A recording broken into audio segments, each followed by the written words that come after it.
here to do my prediction video for UFC 234. Let's start the bomb. The first fight is Willie Buren versus Jonathan Martinez, and Jonathan Martinez really impressed me in his debut. I think he took a lot of big shots early and was able to kind of come back towards the end of the fight.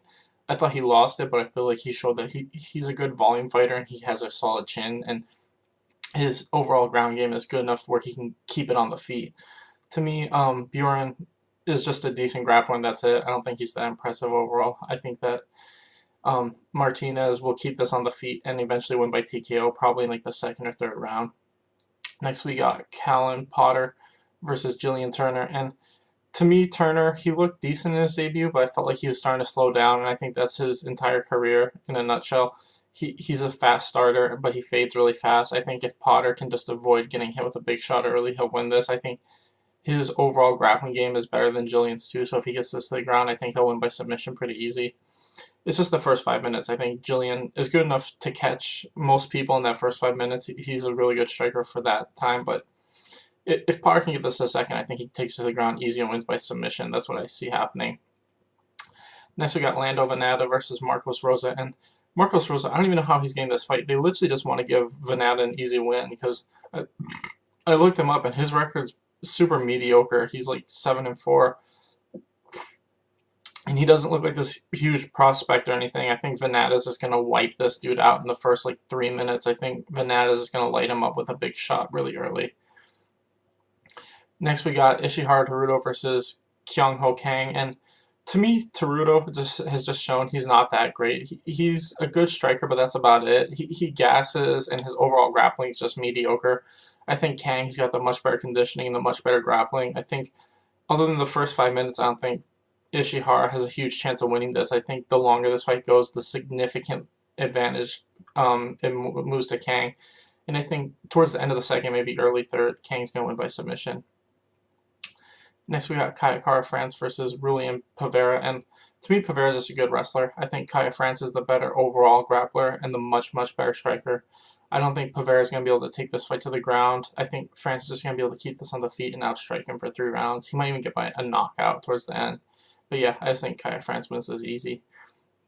Next, we got Shane Young versus Austin Arnett, and this is another one. I think Austin Arnett has not looked good in any of his UFC fights. I think Shane Young, you know, he lost to what's-his-face, the Alexander Volkanovski, but then came back and won a super great fight. And I think this will be a back-and-forth striking match for as long as it lasts. But I think we're going to see Shane Young just land more shots throughout the fight and eventually win by TKO, probably like the second or third round. I just think neither of these guys is an amazing grappler. They're both primarily strikers, and I think Shane Young's just the better striker, and I think he keeps it, you know, landing more shots and eventually wins by TKO. Next, we got Devontae Smith versus Dong Hyun Ma, and to me, this depends on how long it goes, because if Ma can get this into the later rounds, I think he has a strong chance of winning this. I think he's better overall. I think Devontae Smith is just better early. I think his speed and technique and power is really good in the first like round and a half.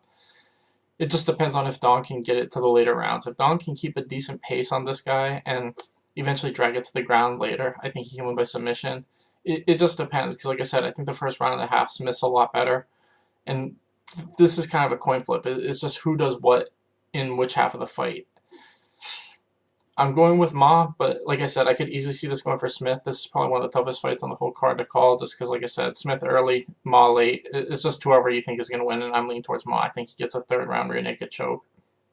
Next, we got Jim Crute versus Sam Alvey, and a lot of people are picking Jim Crute, but to me, I'm not super impressed with him. I feel like his striking is okay.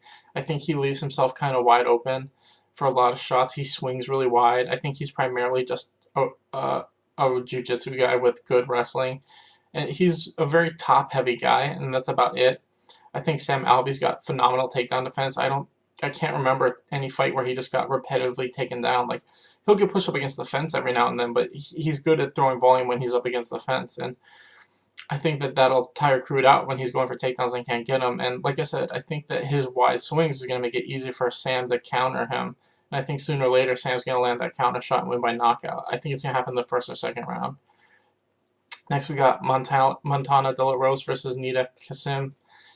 And this depends on if Montana tries to take to the ground. If she does, I think she might win, but I don't think she will. I think she's going to stand with this chick, and I think if she does, I think Kassim's just the much better striker, and I just think Kassim's going to edge out every round and win by decision. Next, we got Hani Yahya versus Ricky Salmon, and Ricky Salmon's definitely the much better conditioned fighter, but both these guys are primarily grapplers, and I just think Yaya's the much better grappler. I think Yaya's got good enough conditioning to win at least 2 of these 3 rounds, and I honestly don't think that's even going to be necessary. I think sooner or later, eventually, probably in the first round, Yaya will just take this to the ground and win by rear naked choke. Ricky Salmon doesn't have phenomenal takedown defense. He's decent at getting back up, but I think Yaya's really good at keeping guys pinned down. His jiu-jitsu is just really good when he's on top, and I think he's just going to get the back early and win by rear naked choke. Next, we got Anderson Silva versus Israel Alessandro, and this is tough. I think both these guys are counter strikers, and I think this fight is going to be really slow and boring, and I don't think either of these guys are going to finish each other. I think it's just going to be a very low volume fight, and one guy's just going to get the split decision over the other. I know people are expecting this fight to be amazing, but when you think about stylistically, neither of these guys, like, I guess Israel kind of puts out a high volume when he needs to, but he really is primarily a counter striker.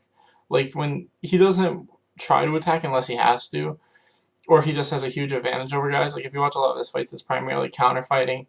Same thing with Anderson Silva. Like, he doesn't put out a high volume unless he absolutely needs to, and I just have this weird feeling this fight's going to be really slow and really boring, and whoever wins is just going to get this really close decision. I'm leaning towards Silva. I think that he's just a little bit better of a counter fighter. I could easily see it going the other way. I just am not expecting a lot from this fight just because of the styles. I think their counter striking style is going to make this a really slow nothing fight. But yeah, I'm just slightly leaning towards Anderson. Finally, we got Robert Whitaker versus Kelvin Gastelum, and to me, I think this fight's going to be exactly what it was on The Ultimate Fighter when they did that sprint. I think that the first 3.5 rounds will be close, but I think towards the end of the fight, we're going to see Robert Whitaker in the last round and a half, really put the pace on Kelvin. And I don't think Kelvin's going to be able to keep up towards the end. And I think Robert Whitaker is eventually going to land like a head kick or something, and I think he's going to win by 4th or 5th round knockout. I just feel like Kelvin's shown that he doesn't have the greatest conditioning, and Robert Whitaker has shown that he's got phenomenal conditioning. I think overall, striking-wise, these guys are about even. In terms of Kelvin's wrestling versus Robert's takedown defense, it's also probably about even. I don't think Kelvin can hold him down either. It's just the first 2 rounds is going to be the hardest because I think Kelvin has this like weird deceptive hand speed, and he's really good at that, and especially in the first 2 rounds. He catches a lot of guys with like fast 1-2s. But other than that, I don't think he's going to be able to do that. I think it's just going to be a back-and-forth striking fight, and then I think he's going to get tired, and eventually Robert Whitaker is going to put the pace on him and knock him out. Anyway, thanks for watching, guys. Please like and subscribe.